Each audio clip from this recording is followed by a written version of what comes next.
বড় ঘোষণা দিলেন ভারতের জনপ্রিয় কণ্ঠশিল্পী অরিজিৎ সিং। যে ঘোষণা হতবাক করেছে শ্রোতাদের সহ সঙ্গীতপ্রেমীদেরও। প্লেব্যাক সিঙ্গার হিসেবে আজ আর কাজ করবেন না বলে ঘোষণা দিয়েছেন অরিজিৎ সিং।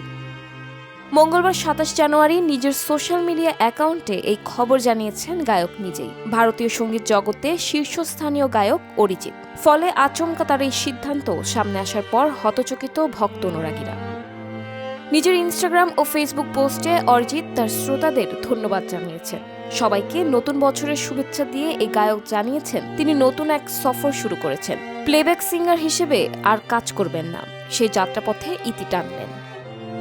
অরিজিতের এই ঘোষণার পর সামাজিক যোগাযোগ মাধ্যমে অনুরাগীদের প্রতিক্রিয়া তীব্র চলছে। অনেকে এই সিদ্ধান্তে হতবাক। প্রশ্ন উঠছে, এ কি সত্যিই প্লেব্যাক থেকে অবসর নাকি নতুন কোনো অধ্যায়ের শুরু?